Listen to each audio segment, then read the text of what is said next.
श्रीमद् भागवत में एकादशी व्रत की कथा बताई गई। बंधुओं, एकादशी के दिन वैष्णवों को व्रत करना चाहिए, अन्न का सेवन नहीं करना चाहिए। क्यों? क्योंकि एकादशी के दिन अन्न में पाप का निवास होता है। भगवान ने सबको निवास दिया पृथ्वी पर, पाप रोता रोता पहुंच गया, बोले कि मुझे कोई स्थान नहीं है पृथ्वी पर। अरे नरक के द्वार बंद हो जाएंगे, कभी तो ऐसा कुछ करो कि मुझे भी लोग स्वीकार कर लिया करें। तब ठाकुर जी ने एकादशी के दिन पाप का निवास बताया अन्न में। बोले मानव अन्न को छोड़ने में बहुत मुश्किल करता है, तो एकादशी के दिन जो अन्न खाएगा वो एक प्रकार से अपना पाप खा रहा है।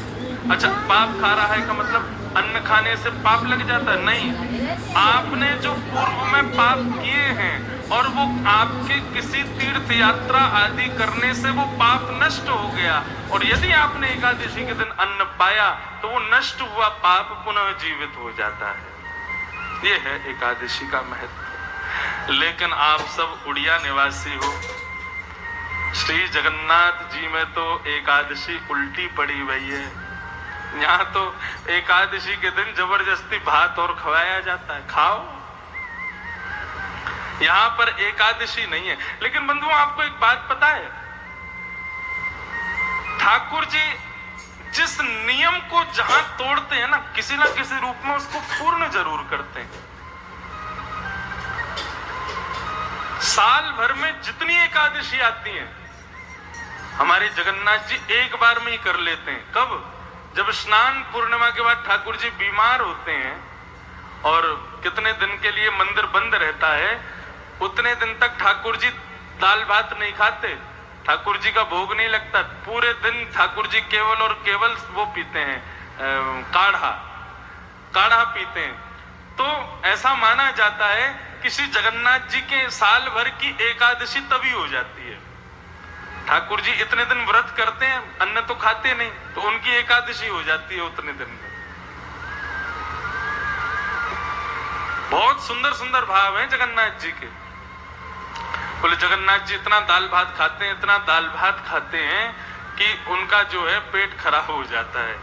तो फिर उसके बाद ठाकुर जी इतने दिन तक दाल भात को तिलंजलि दे करके और केवल काढ़ा पी करके रहते हैं, और एक प्रकार से एकादशी का भी मान रखते हैं, व्रत करते हैं नाथ।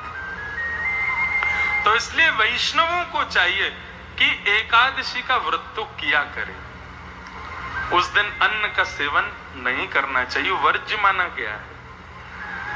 दूसरा भाव मैं ऐसा मानता हूं, हम लोग क्या है, हम लोग इतने स्वार्थी जीव हैं, हमको हर चीज में ये जानना जरूरी है कि इससे हमको मिलेगा क्या, फायदा क्या होता है। हम एकादशी करेंगे तो फिर उससे हमको क्या मिलेगा। हम लोग इतने ज्यादा स्वार्थी हैं कि हमको सब चीज में चाहिए। एकादशी के लिए भी लोग पूछते हैं इससे फायदा क्या होता है महाराज जी। अरे कभी कभी कोई काम बिना फायदे के भी करने चाहिए। कई काम ऐसे भी होते हैं जिसमें ये नहीं देखा जाता कि इससे फायदा क्या होगा, बस वो करना चाहिए। लेकिन फिर भी लोग पूछते हैं कि इससे फायदा क्या होता है। देखो, तो व्रत क्यों किया जाता है? व्रत करने से आयु बढ़ती है, आयु में वृद्धि होती है व्रत करने से। हम लोगों की आयु क्षीण होती है अन्न खाने से। हम जितना अन्न खाते हैं उतनी आयु हमारी कम होती चली जाती है। यदि हम एक दिन भी अन्न का सेवन नहीं करते हैं तो उस दिन अन्न ना खाने से हमारी आयु वर्धन होता है। एक भाव तो ये, और दूसरा भाव ये कि भैया जिस प्रकार माताएं अपने पति की दीर्घायु के लिए करवा चौथ का व्रत करती हैं, ऐसे ही वैष्णव भक्त वृंद अपने लाला की सुख समृद्धि के लिए एकादशी का व्रत करते हैं कि अरे लाला, हम तो को कछु दे ना सके, हमारे पास सबसे मूल्यवान हमारा जीवन है। हम एक दिन व्रत करके एक दिन की आयु जो हमको मिली है वो लाला हम तेरे चरणन में प्रदान करें। ये एकादशी का भाव। लेकिन वृद्ध, छोटे बालक और बीमार, इनके लिए कोई दोष नहीं है। लेकिन जो बढ़िया हिष्ट पुष्ट हैं, बढ़िया चंगे होके डोल रहे हैं और उसके बाद भी एकादशी नहीं कर रहे हैं, तो फिर बेटा समझ जाओ थोड़ा सा। एकादशी के दिन अन्न नहीं खाना चाहिए, नहीं खाने चाहिए। वो बात अलग है कि आप जगन्नाथपुरी चले जाओ तो बात अलग है, लेकिन जगन्नाथपुरी से आने के बाद फिर अगली एकादशी भी करना, फिर द्वादशी भी करना, तो उसको पिछली एकादशी को कर लेना पूर्ण कहीं ना कहीं। ऐसे मैनेज करते हुए चलो अपने भाव को। और अब यहां प्रारंभ होती है रास पंचाध्याय की कथा, श्रीमद् भागवत के प्राण स्वरूप भगवान के रास की कथा। रास की कथा में हम लोग प्रवेश कर रहे हैं। भगवान पिता रात्रि शरदोत्फुल्ल मल्लिका विक्षरन्तुं मनश्चक्रे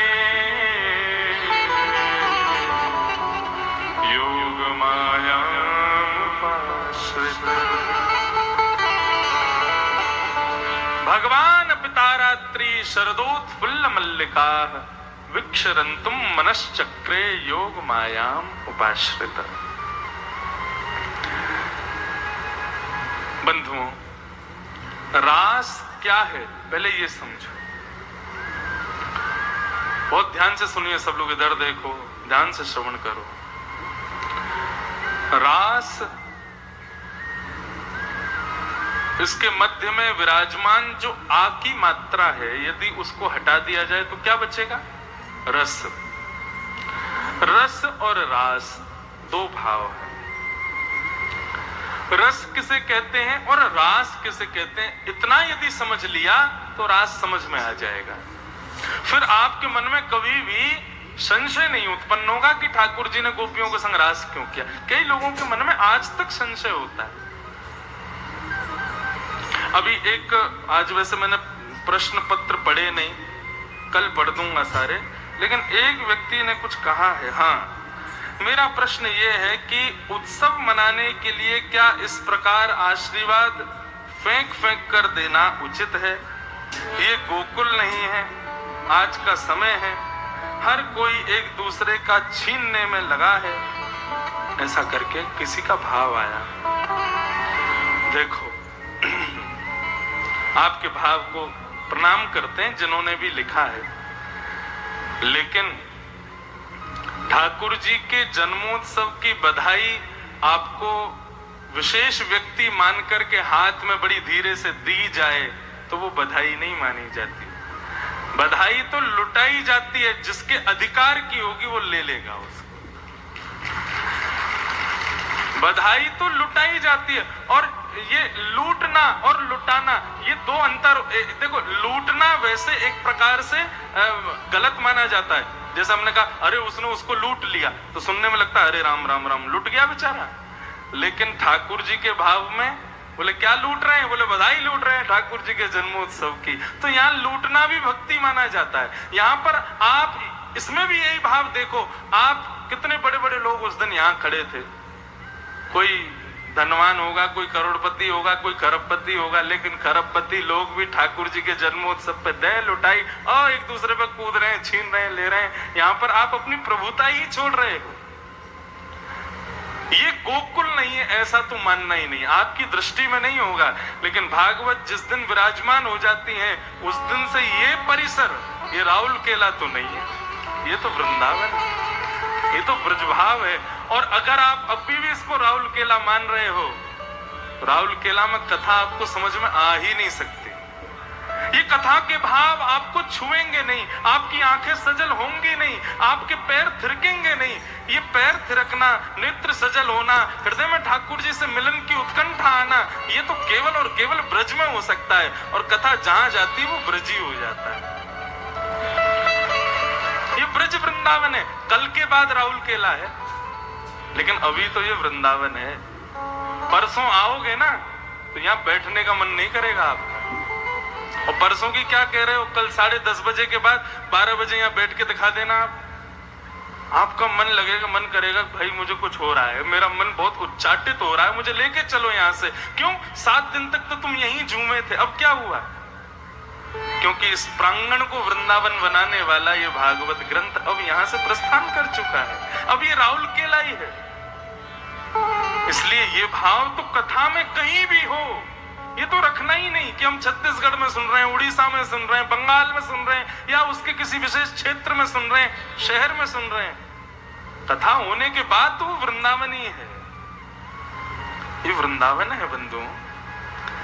और ठाकुर जी की बधाई जिसने लूटी वो जीवन भर के लिए माला माल हो जाएगा, इसीलिए उसको लूटा जाता है और उसको लुटाया जाता है।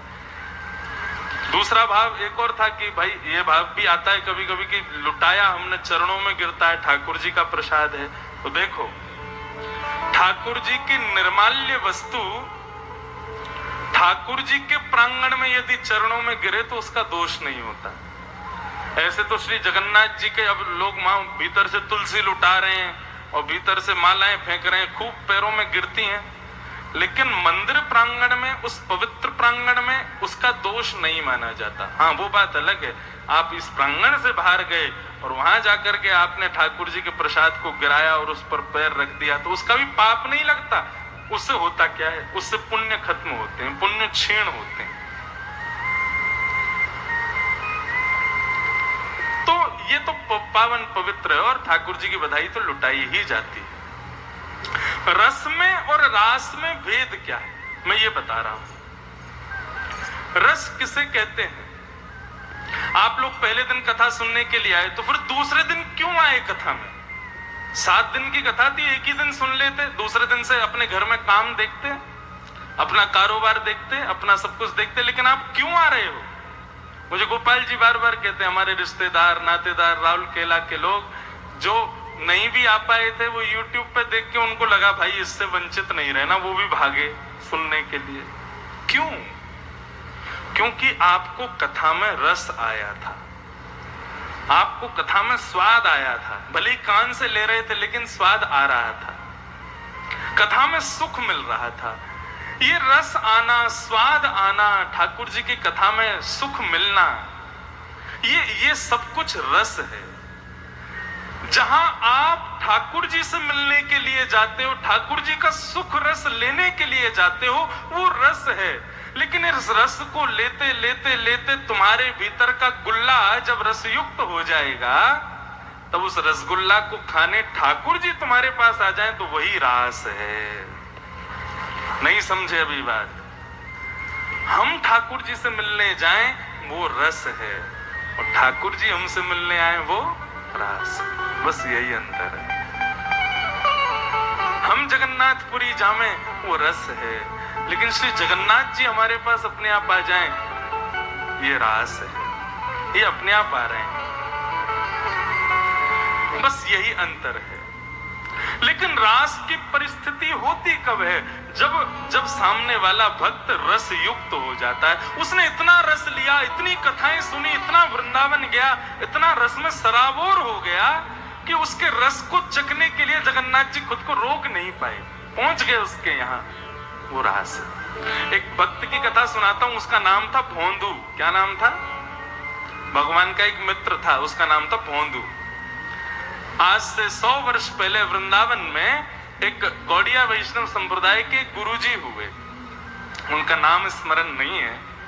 उनका आश्रम था, उनके आश्रम में गौशाला में गायों की सेवा करता था एक व्यक्ति, उसका नाम तो कुछ और था, लेकिन वो इतना सीधा था कि सब उसको भोंदू बोलते थे और भोंदू बोल बोल के उसका नाम ही भोंदू पड़ गया। अब तो सब बोलते भोंदू ये कर दे, भोंदू ऐसा कर दे, भोंदू यहाँ चला जा, भोंदू वहां आ जा। इतना सीधा था कि कोई उससे बोल देता था ना कि भाई जो है भगवान अभी यहाँ पे बैठे थे, तो वो उसी स्थान को लिपट जाता था, उसी को प्रणाम। अच्छा भगवान बैठे थे यहाँ पे, हाँ सुगंधी तो आ रही है, जबकि सुगंध होती नहीं थी, लेकिन उसका भाव ऐसा होता था कि वो कोई उसको झूठ भी बोलता था तो सत्य मान लेता था, इसलिए सब उसको भोंदू बोलते थे। एक दिन गुरुजी कथा सुन रहा था, नेत्रों से आंसू बहा रहा था। जब उसने कहा गाय ठाकुर जी का श्रृंगार करती, तो बगल में गाय बैठी उसके खुर को प्रणाम करने लगा। तेने श्रृंगार कियो लाला को, तेने लाला को बहुत बढ़िया श्रृंगार कियो, इतना प्यारा भाव। उसके मन में एक प्रश्न प्रकट हुआ। जब सब सभा पूरी हुई तो अपने गुरुदेव के पास गया। बोले गुरुजी, बोले हाँ भोंदू बोलो। लाला गैया चराने कहाँ जाते थे? बोले ठाकुर जी जाते हैं भांडीरवन, यमुना के पल्ली पार। भांडीरवन तो मैं भी जाता हूँ गैयाओं को लेके रोज। बोले हाँ वहीं आते हैं ठाकुर जी। क्या आज भी आते हैं ठाकुर जी वहां पे? बोले हाँ आज भी आते हैं। बोले जिसका भाव प्रबल हो उसको दर्शन देते हैं। भोंदू ने तो रात भर अब मन बना लिया कि मैं इतने सालों से जा रहा था, मुझे तो पता ही नहीं था। मैं तो जाके एक पेड़ के नीचे सो जाता हूँ, गैया चरती रहती हैं। अब कल से नहीं सोऊंगा, कल से ठाकुर जी को खोजना है, कहाँ है। गया और वहां जाकर के गाय चरने लगी और भोंदू बैठ गया। कभी इधर देखे कभी उधर देखे, लाल जी आ रहे होंगे, कन्हैया गैया चरा रहे होंगे यहाँ पे कहीं पे। कभी कोई आवाज ध्वनि कहीं से सुनाई देती, दौड़ करके पहुंच जाता देखने की कन्हैया आए कि नहीं आए। 1 दिन 2 दिन 3 दिन 4-5 दिन बीत गए, लेकिन ठाकुर जी नहीं आए। लेकिन उसके भाव में कोई कमी नहीं हुई, उसका भाव उसी रूप में। आज उसका भाव उमड़ घुमड़ करके राधा रमन जी को लाने में बाध्य हो गया।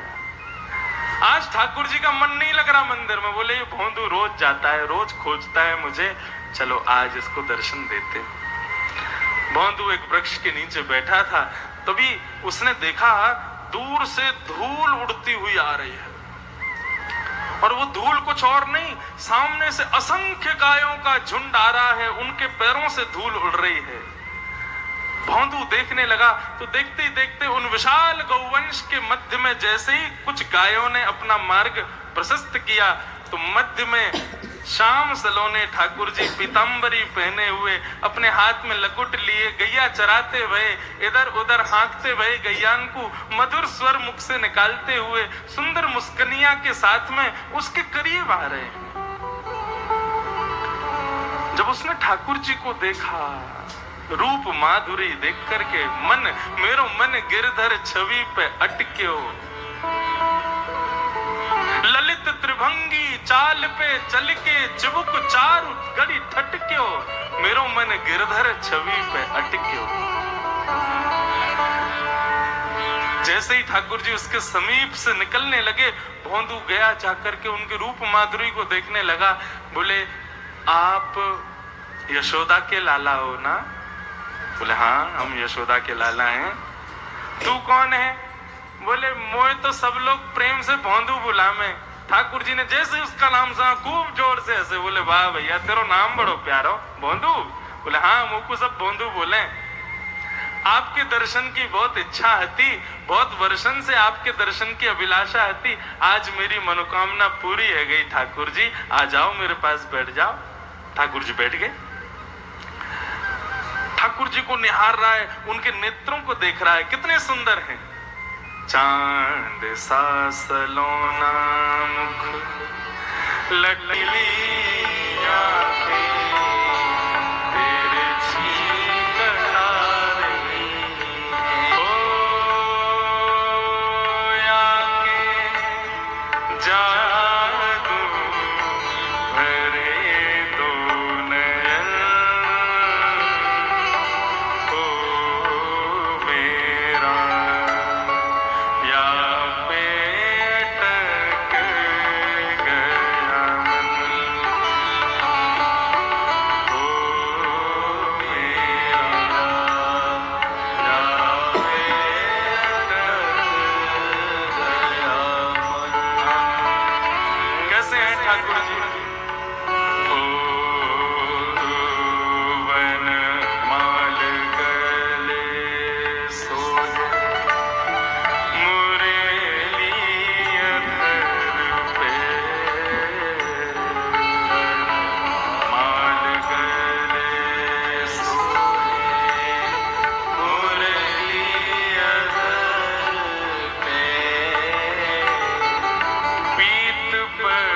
झोंका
सुंदर श्याम सुंदर बगल में बैठे हैं भोंदू के।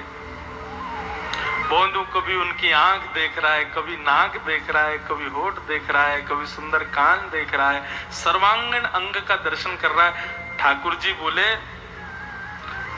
बगल में बैठा लियो तेने, हम जा रहे कहीं पर रोक लियो तेने, मैं तो नंद बाबा के पास नंद भवन जा रहे हो, मुंह को बहुत जोर से भूख लगी है, अब चल मुंह को जान दे, तू तो कछु खवावे को पिवावे को ना।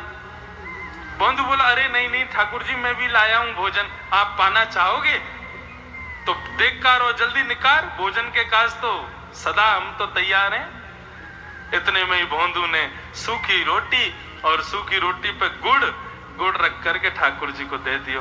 ठाकुर जी बड़े प्रसन्न रह गए और वही गुड़ तोड़ तोड़ करके रोटियों की ऐसे गोल गोल पुंगी बना करके ठाकुर जी पा रहे हैं, गुड़ खा रहे हैं। 1 रोटी खाई, 2 रोटी खाई, 3 रोटी खाई, 4 रोटी खाई, 6 7 8 रोटी खा गए, 10 15 रोटियां खा गए। भोंदू के लिए कुछ छोड़ा ही नहीं। भोंदू देखता रहा, ये खावे में हूं कितने प्यारे लगे, अब तेरे काजे तो कुछ बचो नहीं। भोंदू बोलो, कोई नहीं, मैं यमुना जल पी लूंगा।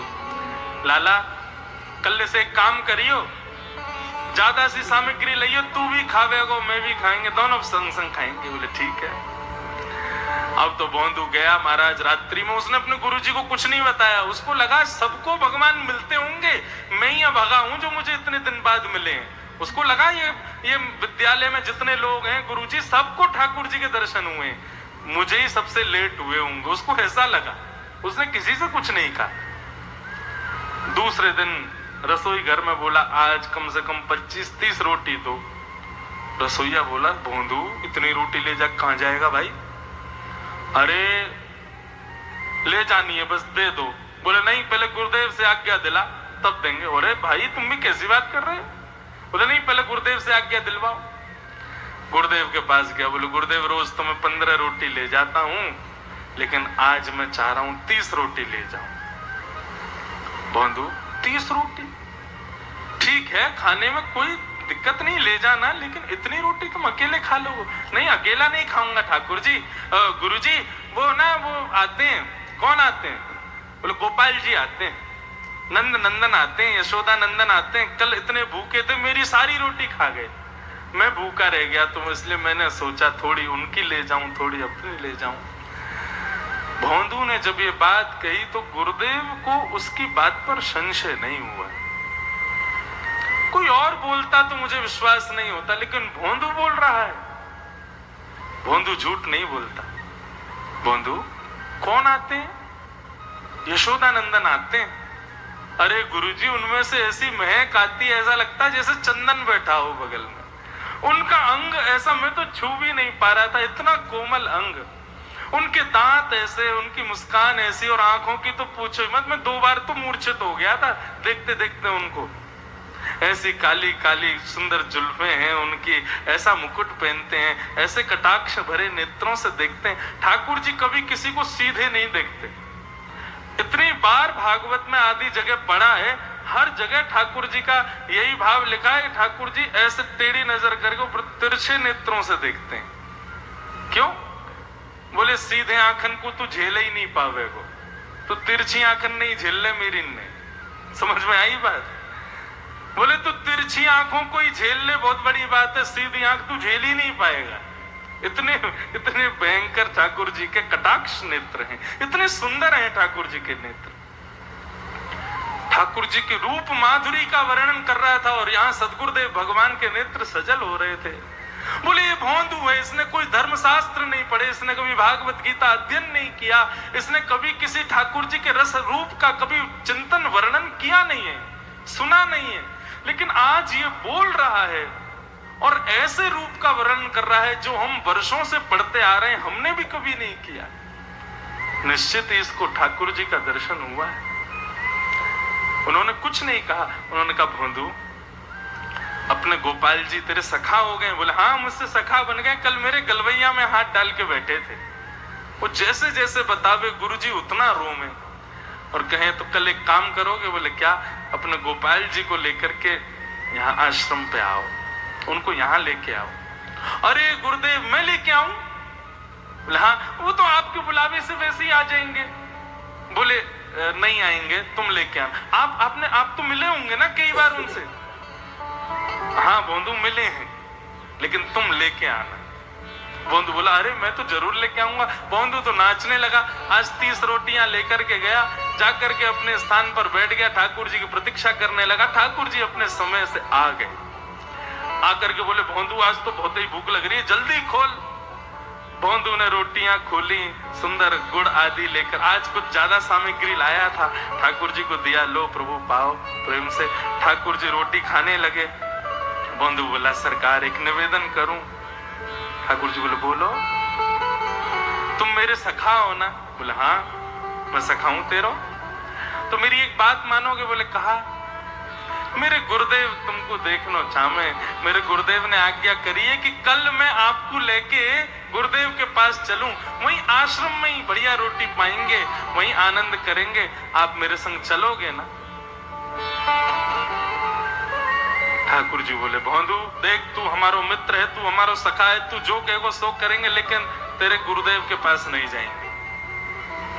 क्यों नहीं जाओगे गुरुदेव के पास? बोले क्योंकि तू मेरा सखा है, मैं तोते मिलूं, तोते बात करूं, तोते सब काम करूं, तेरे गुरुजी को बीच में मत लावे तू।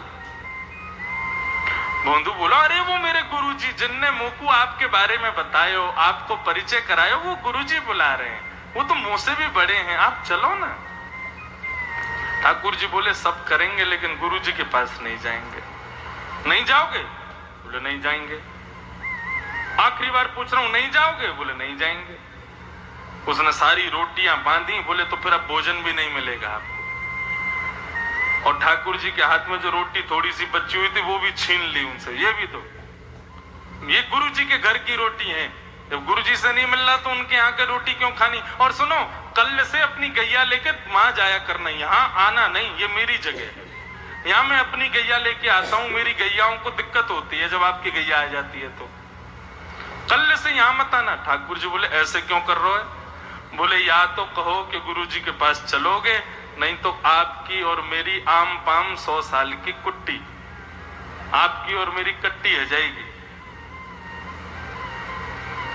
ठाकुर जी मुस्कुरा रहे हैं।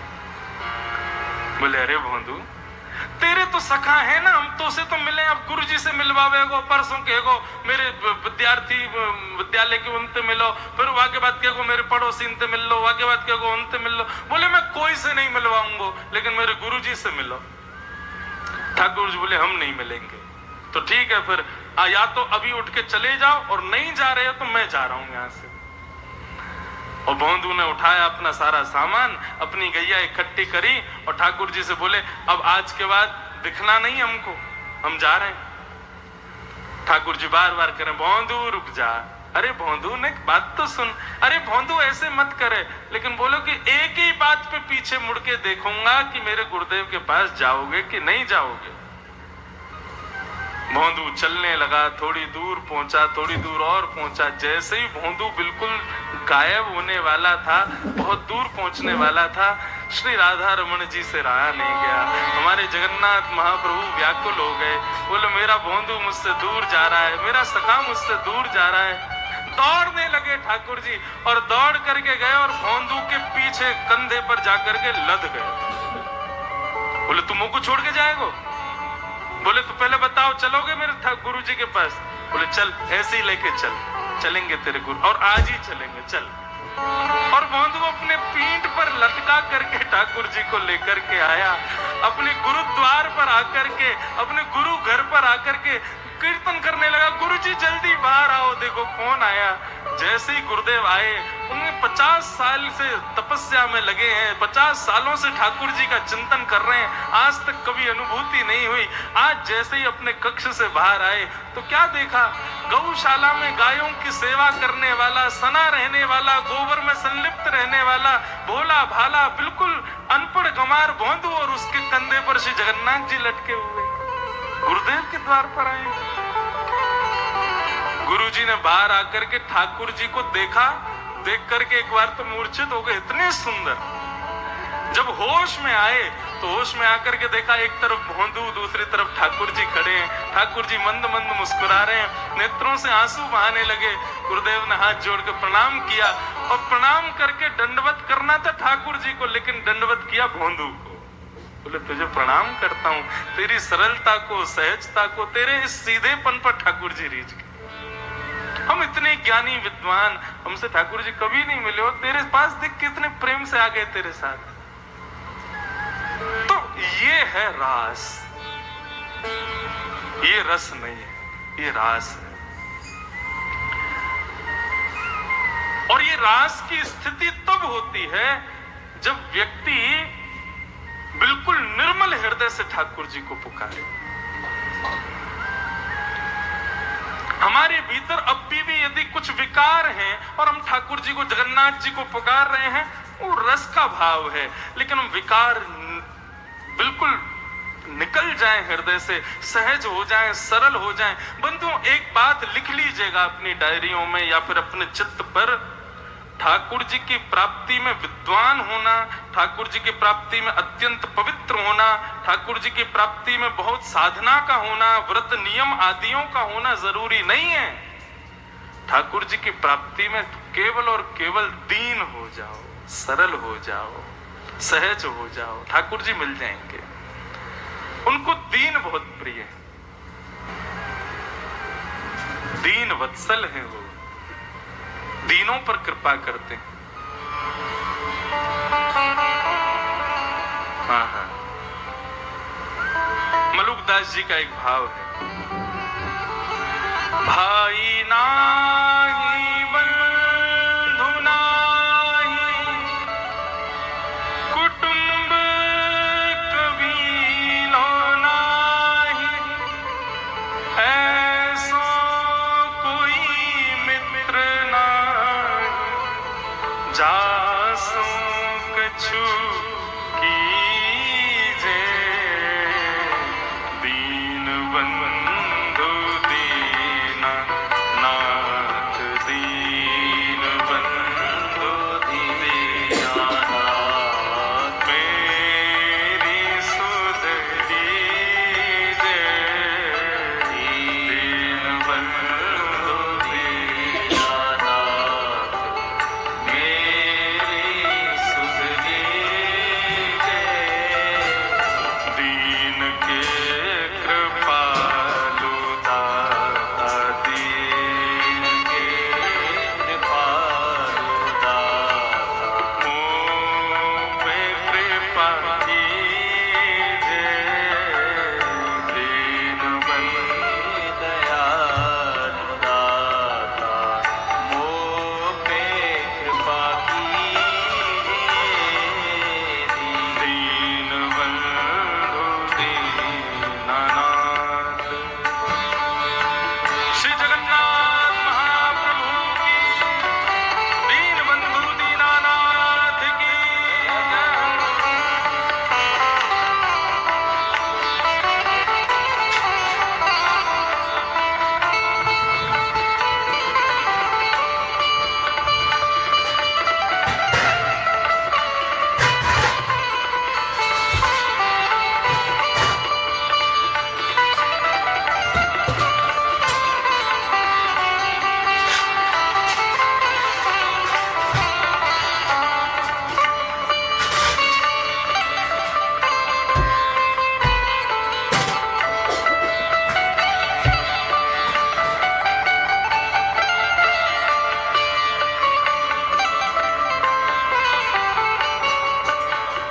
कहता मलूक दास, छोड़ दे वीरानी आश, कहता मलूक दास, छोड़ दे वीरानी आश। आशा केवल राम जी से, दूजी आशा छोड़ दे, नाता केवल नाथ जी से, दूजा नाता तोड़ दे। इसका मतलब क्या है? संसार से आशाएं मत करो, एक्सपेक्टेशंस ऑलवेज हर्ट्स। जिससे आशा करोगे वही तकलीफ देगा। इसलिए आशा रूपी जो ये हमारा व्यवहार है, ये केवल जगन्नाथ जी से रखो और किसी से मत रखो। आशा केवल उनसे करो और नाता केवल उनसे, मतलब ठीक है, पति पत्नी परिवार मित्र भाई बंधु सबको अपना, सब तुम्हारे हैं, लेकिन अपने चित्त में अपना बिल्कुल सबसे पक्का जो संबंध है वो तो जगन्नाथ जी से ही रखो। कहता मलूकदास छोड़ दे वीरानी आश, कहता मलूकदास छोड़ दे वीरानी आस, साचो नाम तेरो दाता, साचो नाम तेरो दाता, साचो नाम तेरो दाता, साचो नाम तेरो दाता, और किसको लीजे दीन बंधु दीनानाथ, मेरी सुध लीजे दीन बंधु दीनानाथ, मेरी सुध लीजे दीन बंधु दीनानाथ, दीन बंधु दीनानाथ, दीन बंधु दीनानाथ।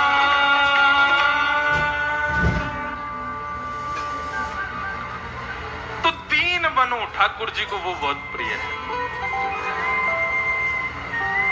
रस में और रास में अंतर समझ में आ गया? अब चलो रास सुनाते हैं, अभी रास करवाते हैं। जो नहीं नाचेगो वाकू अपने बगल वाले की सौगंध है। अगर कोई नहीं उठ के नाचे तो कोनी मारी, बोले उठ जा भैया, तुमको मेरी कसम लगी है। लेकिन इस रास में प्रवेश करो। बंधुओं देखो, ये गली मोहल्ले का कोई नृत्य नहीं है, ये कोई, और देखो एक और बात कहूं, ये तो हम विनोद में बोलते हैं, नृत्य उसी को करना चाहिए जिसको भाव आवे।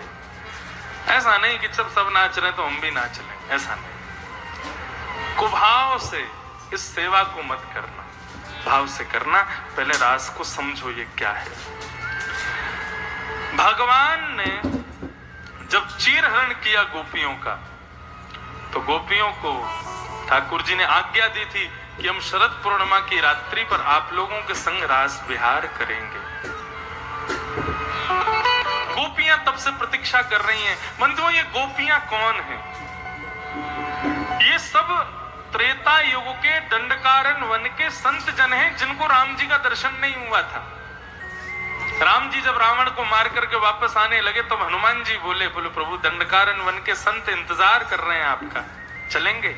ठाकुर जी बोले, यदि हमने एक दिन भी और विलंब किया तो भरत ने 14 वर्षों के लिए ही कहा है कि मैं जीवित रहूंगा। 14 वर्ष से एक दिन ज्यादा हुआ तो मेरी मृत्यु हो जाएगी, और आज 14वें वर्ष का अंतिम दिन।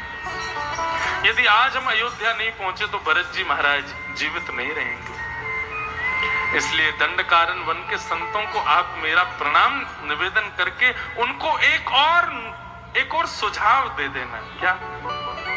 उन्होंने तप तो बहुत किया है, वो और थोड़ा तप करें और ब्रजमंडल का स्मरण करते हुए अपने प्राणों का परित्याग कर दें, तो उसका प्रभाव ये होगा कि ये सब अपने भजन के प्रताप से ब्रजमंडल की गोपियां बनकर के प्रकट हो जाएंगे।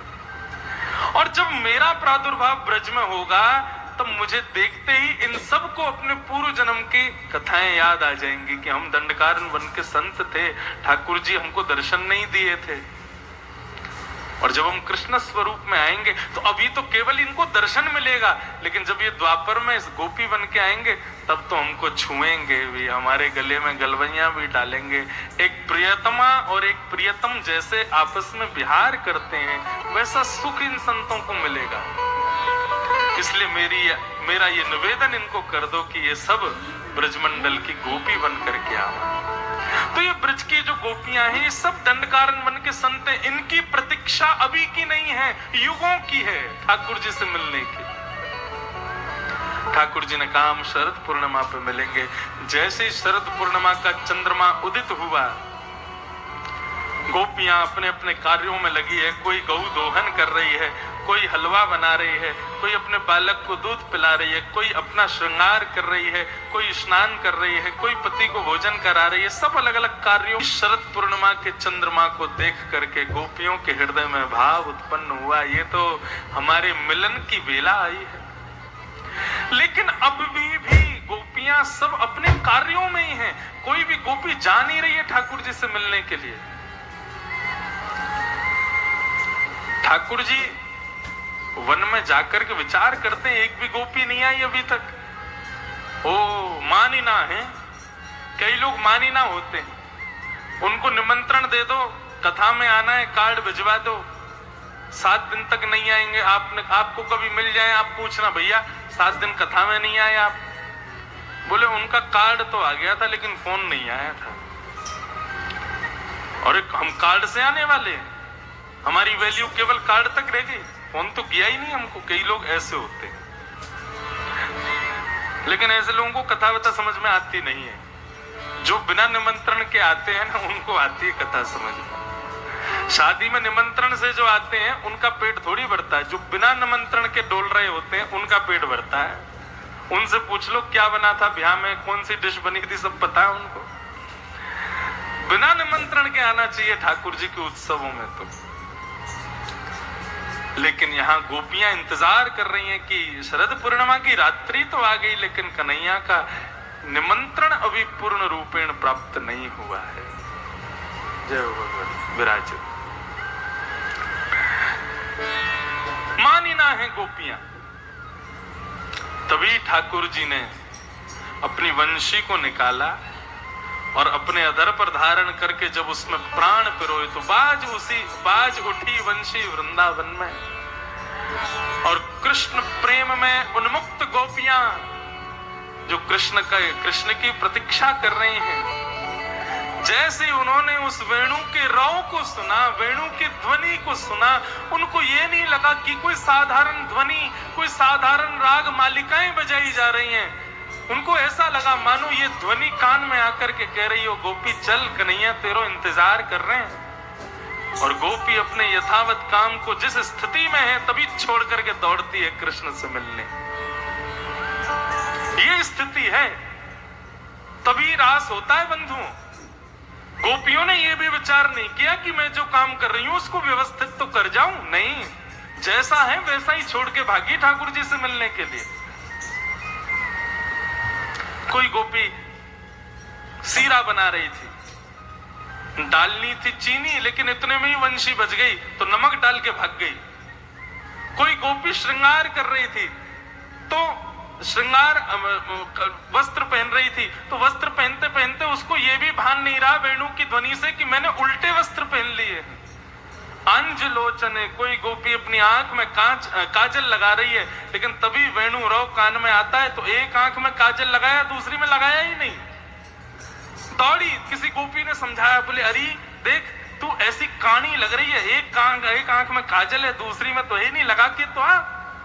दौड़ करके गई, लगाने लगी काजल, लेकिन वेणु का रौ बार बार उसको परेशान करे, कभी हाथ ऊपर हो जाए, कभी नीचे हो जाए, पूरा काजल एक आंख में फैल गया। उसने जब स्वयं को दर्पण में देखा तो एक आंख से तो जगन्नाथ जैसी लग रही थी, एक आंख से साधारण। मन में विचार करने लगी क्या करूं, कैसे ठीक करूं, ठीक करूंगी तो समय लगेगा, कन्हैया बुला रहे हैं। पूरा काजल ही हाथ में लेके पूरे मुंह पे लगा लिया। बोले अब कोई दिक्कत ही नहीं है, ये चिंता ही नहीं रहेगी कि काजल फैल गया है। दौड़ करके गई, एक गोपी ने कहा अरे राम राम राम, क्या करके आई है, इतने रूप पर पूरे पे काली पोत के आ गई है, आज कन्हैया से मिलना था, आज तो सुंदर बन के आती। गोपी बोली, ठाकुर जी ने जब इनको देखा, ठाकुर जी बोले स्वागतम वो महाभाग प्रियम किम करवाणी स्वागतम स्वागतम, आइए, आप सबका स्वागत है। लेकिन तभी ठाकुर जी क्या कहते हैं, ब्रजस्यानामयं कश्चित् ब्रूतागमन कारणम। आप सबका स्वागत है, आइए आइए आइए। लेकिन मैं ये पूछना चाहता हूं, इतनी रात को अंधेरे में भयंकर जंगल में आप लोग बिना पतियों के, बिना घर वालों के, बिना पुत्रों के यहाँ क्या कर रही हो? ब्रूतागमन कारणम। गोपियों का ये सुनकर के तुम दिमाग खराब हो गया। बोले एक तो कार्ड दिया, फिर फोन कर दिया कि आपको आना है, और जब हम सब आ गए तो हमसे कह रहे हैं कि क्यों आई हो? ठाकुर जी यहाँ पर पतिव्रता नारी के धर्म बताने लगे। एक ही धर्म, एक ही व्रत नेमा, काया वचन मन पति पद प्रेमा। और तुम सब अपने पतियों को छोड़ के आ गई हो यहाँ पे आधी रात में। चलो जाओ, वापस लौट जाओ, अपने अपने घर को जाओ। ऐसे नहीं आते रात्रि में। कोई श्रेष्ठ स्त्री ऐसे अकेले घूमती है? और ठाकुर जी ने पतिव्रता नारी का धर्म समझाया। एक ब्राह्मण था, नित्य हवन करता था। एक दिन हवन के बाद अपनी पत्नी की गोद में सर रख के सोया था। पत्नी अपने पातिव्रत का पालन करके पति को सुला रही थी, पंखा कर रही थी। उसका छोटा सा बालक घुटने से चलता हुआ आया, अग्नि कुंड में गिरने लगा। पत्नी ने सोचा कि मैं उठ के जाऊंगी, मेरे पति की नींद खुल जाएगी। हे विधाता, यदि मेरे पातिव्रत धर्म में कोई भी किसी भी प्रकार का कलंक ना हो, किसी भी प्रकार का कोई भाव कुभाव ना हुआ हो, तो मेरे पुत्र की रक्षा करना।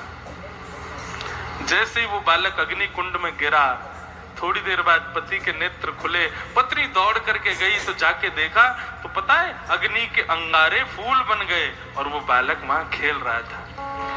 ये ठाकुर जी सुना रहे हैं गोपियों को और कहते हैं, इसे कहते हैं पातिव्रत धर्म। और तुम लोगों ने क्या किया? सबको छोड़ छाड़ के मेरे पास आ गई हो। चलो वापस लौट जाओ, जाओ अपने घर को। भगवान ने 10 श्लोकों में कहा कि तुमको वापस लौट जाना चाहिए, और गोपियों ने 11 श्लोकों में बताया कि हम वापस क्यों नहीं जाएंगे। गोपियां बोली आपका हो गया तो हम कुछ कहें। ठाकुर जी बोले बोलो। गोपियां कहती हैं, मयि वम विभोर्हति भवान गदितुं ऋषं संत्यज्य सर्व विषयांस्तव पादमूलम् भक्ता भजस्व दुर्वग्रहमात्यजास्मान् देवो यथादि पुरुषो भजते मुमुक्षु। इसको प्रणय गीत कहते हैं। गोपियों ने कहा कन्हैया हम लौट जाएंगी, लेकिन हमारी एक वस्तु आपके पास है। वो वस्तु, ठाकुर जी बोले मेरे पास कुछ नहीं है तुम्हारा। गोपियां बोली है। भगवान बोले क्या है? देख लो मेरी जेब में तो कुछ भी नहीं है, मेरे पास तो कुछ भी नहीं है तुम्हारा। गोपियां बोली चित्तम सुखेन भवता पहितम गृहेषु। कन्हैया सामान्य वस्तु नहीं है तुम्हारे पास में, तो क्या है? बोले हमारा चित्त है तुम्हारे पास, उसको वापस करो, अभी दो हमको। ये जो चित्त तुम में लग गया है, सोती हैं तो तुम दिखते हो, उठती हैं तो तुम दिखते हो, कहीं जाती हैं तो तुम दिखते हो, भोजन बनाती हैं तो तुम दिखते हो। ये 24 घंटे जो चित्त तुम में लगा हुआ है ना, ये तुम्हारे पास जो हमारा चित्त है, इसको हमें वापस कर दो, हम अभी चली जाएंगे। भगवान बोले चित्त तो वापस करने की चीज है नहीं, ये तो वापस हो नहीं पाएगा। तो फिर गोपियां बोली हमको स्वीकार करो, और कोई रास्ता नहीं है। और तुम अभी बहुत ज्ञान दे रहे थे ना पतिव्रता नारी का, ऐसे पति को नहीं छोड़ना चाहिए, ये नहीं होना चाहिए, वो नहीं। हम भी एक कथा सुनाना चाहती हैं आपको। ठाकुर जी बोले सुनाओ। गोपियां बोली एक कन्या का ब्याह हुआ, पति से ब्याह करके आई। ब्याह के 1 महीने बाद पति की नौकरी लगी विदेश में, और शर्त ये थी पत्नी साथ नहीं जाएगी, और 5 साल के लिए पति को जाना है, 5 साल में घर आएगा नहीं। पत्नी रोने लगी, बोले मैं कैसे रहूंगी, आप चले जाओगे तो मेरा पातिव्रत धर्म नष्ट हो जाएगा, मैं अपने पातिव्रत धर्म का पालन कैसे करूंगी। तो पति ने अपनी जैसी एक मूर्ति बनवा करके अपनी पत्नी को दे दी और कहा कि तुम ना जब तक मैं लौट करके ना आऊं तब तक इस मूर्ति की ही पूजा करना, इसी को ही पति मानना अपना। पत्नी अब पति के जाने के बाद रोई नहीं, क्योंकि उसका पति तो मूर्ति है, उसी को सुलाती, खिलाती, पिलाती, हंसाती, रुलाती, सब काम उसी के संग करती। 5 साल तक अपने उस मूर्ति वाले पति की सेवा की।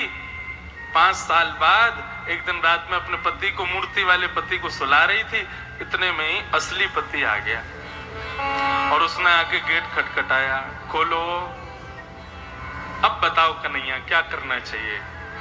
बोले क्या करना, ये कोई पूछने वाली बात है? अरे जब असली पति आ गया तो वो मूर्ति वाले को छोड़ के जाएं, उसको ले आए, उसको अंदर बुलावें। गोपियां बोली मिल गया उत्तर। ये सब मूर्ति वाले पति हैं जिनसे हमने ब्याह किया है। इन सबको छोड़ के जब हम असली पति के पास आई तो हमने क्या गलत किया है कन्हैया? वो मूर्ति के पति क्यों हैं? क्योंकि एक दिन वो चले जाएंगे हमें छोड़ के, हमारा सुहाग ले जाएंगे, हमारी हाथ की चूड़ियां चली जाएंगी, मांग का सिंदूर चला जाएगा, गले का मंगलसूत्र भी चला जाएगा। लेकिन तुम यदि हमारे पति हो तो हमारा सुहाग कभी नहीं जाएगा। तुम ही असली पति हो। तो हमने असली पति के पास आके कोई गलती की? भगवान मौन, चुप, कुछ नहीं बोल पा रहे, क्या उत्तर दूं अब मैं? इतने में ही कामदेव आ गया। कामदेव ने कहा, बोले सुंदर स्त्री पुरुष जब मिलते हैं तब मेरा आगमन होता है। भगवान बोले अच्छा, राम अवतार में तुम्हारी दाल नहीं गलने दी थी हमने? बोले वहां आप एक पत्नी व्रती थे, लेकिन यहाँ तो बहुत सारी पत्नी है आपकी, यहाँ तो मैं आऊंगा। भगवान बोले ठीक है, हम रास कर रहे हैं, तू आना, तू आके ही देखना हमारे ऊपर। और भगवान ने असंख्य गोपियों के साथ में रास करना प्रारंभ किया। जैसे ही कामदेव ने प्रवेश करना शुरू किया, ठाकुर जी ने अपनी तिरछी चितवन से उसको जैसे ही देखा है, कटाक्ष नेत्रों से जैसे ही देखा, कामदेव ने ठाकुर जी की रूप माधुरी को देखा। रूप माधुरी को देख करके कामदेव मूर्छित होकर के गिर गए। इतने सुंदर ठाकुर जी बन गए कि कामदेव भी खड़ा नहीं हो पाया सामने। ठाकुर जी को गोपियों ने नाम दे दिया मदन मोहन। मदन मतलब काम, उसको भी जो मोहित करे वो मदन मोहन। और ठाकुर जी ने रास करना प्रारंभ किया। असंख्य गोपियां और एक कृष्ण, यह है रास। रास करते करते गोपियों को अभिमान हो गया कि हम बहुत सुंदर हैं, इसलिए हमारे साथ रास कर रहे हैं ठाकुर जी। भगवान बोले अच्छा, आ गया गुमान। मैं इसीलिए नहीं मिलता किसी को। क्यों? क्योंकि मेरी प्राप्ति होते ही व्यक्ति को अभिमान हो जाता है।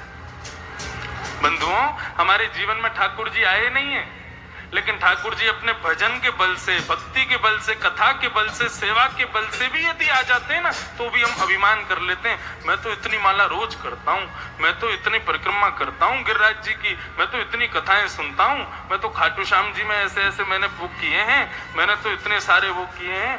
इसी का ही अभिमान। अभी ठाकुर जी मिले नहीं है तो ये हाल है हमारा। कभी ठाकुर जी मिल जाएंगे तो हम आदमियों को आदमी नहीं समझेंगे, खुद को इंसान नहीं समझेंगे, परमात्मा समझने लग जाओगे। इसी भय से ठाकुर जी मिलते नहीं कभी हमको। लोग पूछते हैं ठाकुर जी हैं तो फिर मिलते क्यों नहीं, दिखते क्यों नहीं? इसलिए नहीं दिखते, इसलिए नहीं मिलते, क्योंकि बोले मैं अभी तक मिला नहीं हूं। मेरे वीवीआईपी दर्शन हो जाते हैं ना, तो पीछे खड़ी लाइन वालों को ऐसे देखते हैं, देखा हम वीवीआईपी हैं। उसमें भी अभिमान झलक उठता है तुम्हारा। मैं कभी मिल गया साक्षात तुमको तो तुम तो फिर टिक ही नहीं पाओगे पृथ्वी पे। ठाकुर जी ने गोपियों के संग रास किया, लेकिन गोपियों को अभिमान हो गया कि हम बहुत सुंदर हैं, इसलिए त्रिलोकीनाथ हम पर रीझ गया है। भगवान बोले हो गया काम। और गोपियों के बीच से रास करते करते करते करते ठाकुर जी वहां से अंतर्ध्यान हो गए। गोपियां ढूंढने लगी और ढूंढते ढूंढते ठाकुर जी को पुकार करके उन्होंने गीत गाया, गोपी गीत गाया। हम 2 श्लोक गा लें, फिर महारास में नृत्य करेंगे। जयति तेधिकम जन्मना व्रज श्रयत इंदिरा सस्वत दैत दृश्यता दीक्षुता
गोपी गीत गाया। बंधुओं, ये गोपी गीत साधारण नहीं है। श्रीमद् भागवत रूपी कृष्ण का प्राण गान करे उसको ठाकुर जी का दर्शन जरूर होता है, क्योंकि इसके गान के बाद ही ठाकुर जी प्रकट हो गए थे। गोपियों ने गोपी गीत गाया। गोपी गीत गाकर के जैसे ही रुरुदु स्वस्वरम राजन कृष्ण दर्शन लालसा, कृष्ण दर्शन की लालसा में जैसे ही गोपियों ने रुदन करना प्रारंभ किया, बंधुओं ठाकुर जी को सब प्रिय है। अपने भक्तों से केवल दो चीज ठाकुर जी को कष्ट देती है। पहला, रुदन। जब भक्त ठाकुर जी की याद में रोता है तब ठाकुर जी को कष्ट होता है।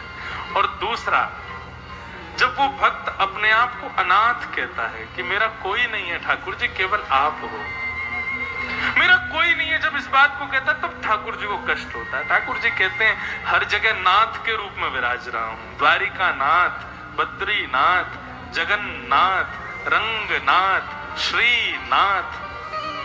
नाथ का मतलब क्या है? बोले जिसका कोई नहीं है उसका मैं हूं। मैं सबका हूं, फिर भी तू अनाथ कहता है तू खुद को। जब रुदन करना गोपियों ने प्रारंभ किया तो ताशामाविर्भूत सौरी स्मयमान मुखाम्बुज पीतांबरधर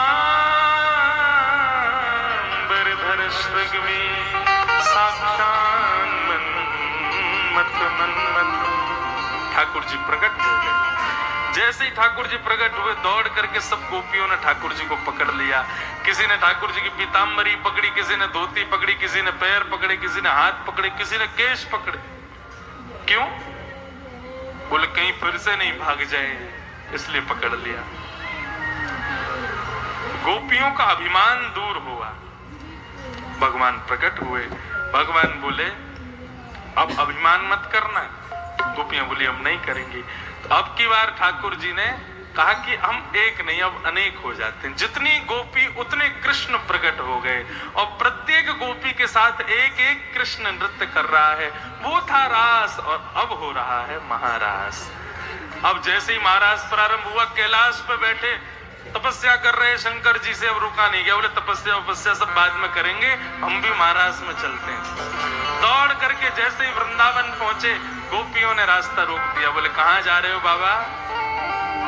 अरे हम हैं कैलाशवासी शंकर शिव त्रिलोचन आदि आदि अपने नाम बताने लगे। गोपियां बोली आप कुछ भी हो, लेकिन भीतर पुरुष केवल एक ही जा सकता है, कृष्ण, बाकी तो गोपियां जाएंगी। यदि आपको भीतर जाना है तो गोपी बन के आओ पहले। शंकर जी बोले रुको कुछ करते हैं। तो शंकर जी का भाव है, उनको जब कभी भी भूख लगती है वो तुरंत आगे अपना कमंडल करते हैं और कहते हैं माते भिक्षाम देहि। अन्नपूर्णा प्रकट हो जाती है, उनके कमंडल को भर देते हैं। आज शंकर जी ने कहा माते भिक्षाम देहि, अन्नपूर्णा प्रकट हो गई, कमंडल भरने लगी। शंकर जी बोले आज अन्न की भिक्षा नहीं चाहिए, तो अपना श्रृंगार दे दो हमको गोपी बना दो। अब तो अन्नपूर्णा मैया ने गले में कान में बिच्छू लटक रहे थे, उनको निकाला। बोले जाओ थोड़ी देर घूमो, चलो जाओ। हाथों में बाजूबंद में सर्प लटके हुए थे, सबको हटाया। गले में सांप था, बोले थोड़ी देर तुम लोग सब जाओ अपने कुल खानदान से मिलके आओ, थोड़ी देर शंकर जी को अब सहज रहने दो। नीचे जो भी माताएं पहनती हैं, क्या बोलते हैं उसको, जो घेरा होता है, क्या घाघरा है, जो भी समझ लो, स्त्रियों वाला श्रृंगार कर दिया।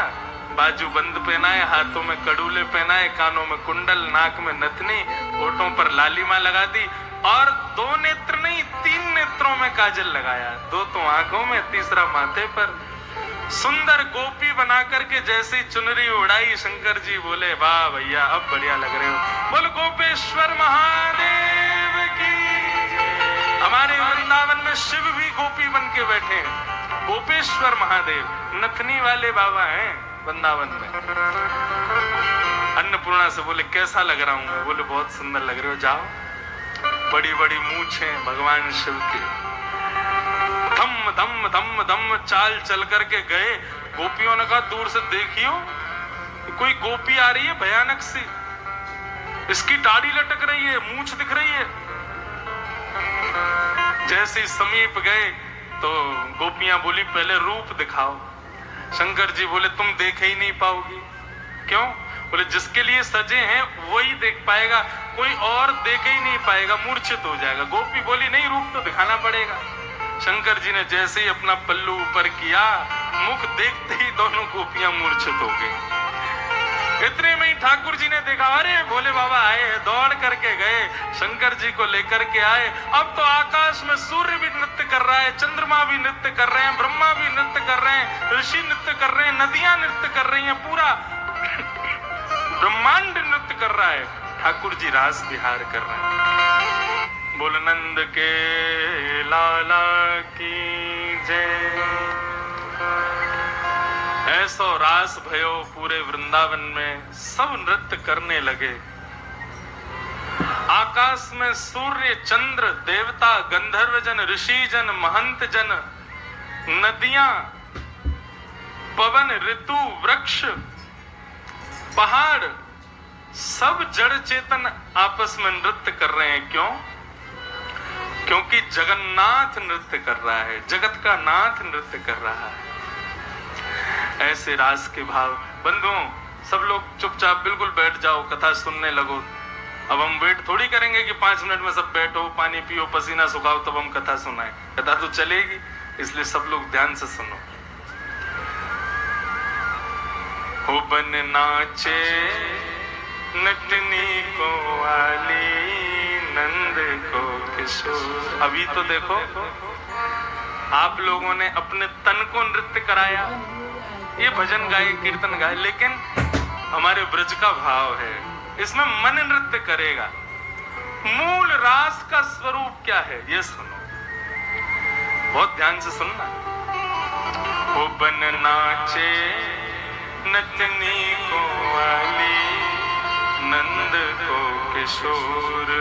बन नाचे नचनी को वाली, नंद को। ऐसे नहीं, पीछे गाओ मेरे सब लोग, शब्द सुनो।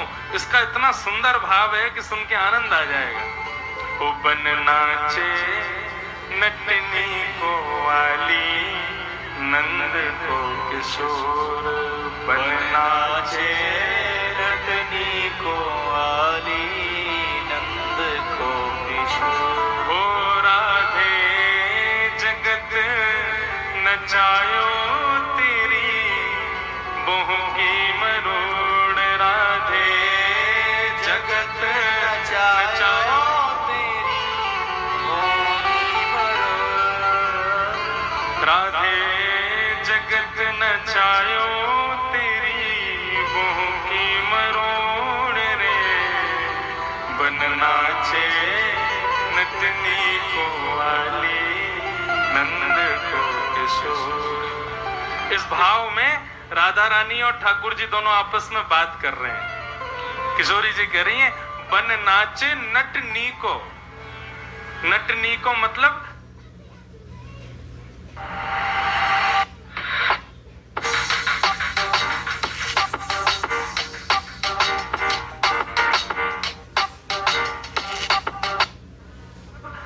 आकर्षण करने वालों में भी सबसे सुंदर है कन्हैया। तो किशोरी जी कह रही है अरी आली, आली मतलब सखी। अरी सखी देखो वन में कौन नाच रहे? बोले नंद को किशोर। ठाकुर जी बोले हम थोड़ी नाच रहे हैं, तो फिर कौन नाच रहे? बोले राधा रानी आप में इतनी सामर्थ्य है कि आप अपनी एक भौं ऊपर कर लो ना, तो विधाता भी नचने लग जाए। राधे जगत नचायो तेरी भौं की मरोड़, बन नाचे नटनी को वाली, नंद को किशोर। अब श्री किशोरी जी कह रही हैं ठाकुर जी से ब्रज के किशोर, तो पेटारू तृण तोड़ प्यारे। ब्रज के किशोर, तो पेटारू तृण तोड़ प्यारे। कठिन लग रहा है आपको तो फिर गा क्यों नहीं रहे हो? सब गाओ पीछे। ब्रज के किशोर, तो पेटारू तृण तोड़ प्यारे। ब्रज के किशोर, तो पेटारू तृण तोड़। क्यों तृण क्यों तोड़ूं? क्योंकि हमारे भारत में मिथिला की एक महिमा है, एक वहां की प्रथा है कि किसी भी सुंदर वस्तु को देखते हैं ना तो हमारी नजर ना लग जाए इसलिए तृण उठा के तुरंत तोड़ देते हैं, नजर नहीं लगे। ऐसा मिथिला के लोग कहते हैं। बोले आपके अयोध्या के राम जी हमारे मिथिला में आए, जैसे हमारी जानकी जी को देखा तो उनको लगा अरे कहीं मेरी नजर ना लग जाए, कोई तृण तोड़ूं, कुछ तो तोड़ूं, तो फिर कोई तृण नहीं मिला तो धनुष तोड़ दिया उन्होंने। ऐसा मिथिला के लोग कहते हैं। ठाकुर जी के रूप को देख करके किशोरी जी कह रही हैं, ब्रज के किशोर तो पेटारू तृण तोड़ प्यारे, ब्रज के किशोर तो पेटारू सुन मुरली की घोर मेरे मन नाचे मोर, सुन मुरली की घोर मेरे मन नाचे मोर रे, बन नाचे नटनी को वाली नंद को किशोर, बन नाचे नटनी को वाली। अब ठाकुर जी बोले इन्होंने हमारी प्रशंसा कर दी, तृण तोड़ रही हैं हमारे ऊपर, लेकिन सुंदर में तो ये भी कम नहीं है। तो अब ठाकुर जी किशोरी जी के लिए कह रहे हैं क्या, कमल कली सो रंग भानु की लली को प्यारी, कमल कली सो रंग भानु की लली, और मुख चंद होते नीको मेरे नैना है चकोर, मुख चंद होते नीको मेरे नैना है चकोर रे, बन नाचे नतनी को वाली नंद को किशोर, बन नाचे नतनी को वाली नंद को किशोर। अब किशोरी जी ठाकुर जी को टकटकी लगा के देखने लगे। टकटकी लगा के देखना समझते हैं? कई बार आप बिना पलक झपकाए यदि किसी को देखते रहोगे तो आंखों में आंसू आ जाते हैं। हा? ऐसे टकटकी लगा करके किशोरी जी ठाकुर जी को देख रही हैं। आंखें लाल पड़ गई और उसमें भी छोटे छोटे बिंदु जब प्रकट हुए, ठाकुर जी बोले अरे पलक झपकाओ, ऐसे क्यों देख रही हो? तब किशोरी जी गाती हैं, नैनन बसाए मूंद रखूंगी छुपाए प्यारे, नैनन बसाए मूंद रखूं। लाला आपको भर रही हूं इन आंखन में और फिर आंख बंद करके आपको इन्हीं में ही रख लूंगी भीतर। नैनन बसाए मूंद रखूंगी छुपाए प्यारे, नैनन बसाए मूंद रखूंगी। क्यों?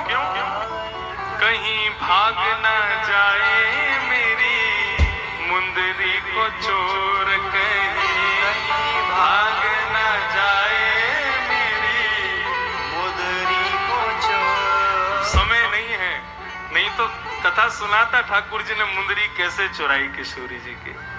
कहीं भाग न जाए मेरी मुंदरी को चोर, कहीं भाग न जाए मेरी मुंदरी को चोर रे, बन नाचे नटनी को वाले नंद को किशोर, बन नाचे नटनी। ठाकुर जी किशोरी जी के पास गए और नेत्रों पे हाथ रख के उनके पलक नीचे करवाए। बोले अरे मैं कहां भागूंगा, मैं काहे को भागूंगा? मन श्याम, अब ठाकुर जी कह रहे हैं, मन श्याम रंग राधे बांध राखो संग प्यारी, मन श्याम रंग राधे बांध राखो संग प्यारी। कहाँ जाएगी पतंग तेरे हाथ में है डोर, कहाँ जाएगी पतंग तेरे हाथ में है डोर, बन नाचे नटनी को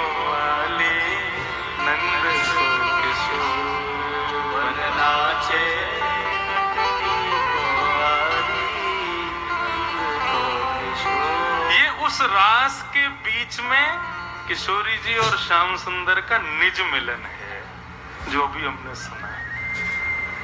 ये है बंधुओं निष्काम प्रेम।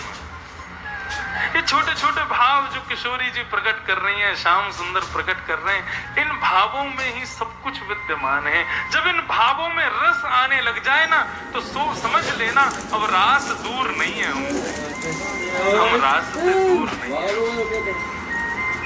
है। रास विहार किया ठाकुर जी ने, और रास विहार करने के पश्चात ठाकुर जी वापस अपने घर को प्रस्थान कर गए। समस्त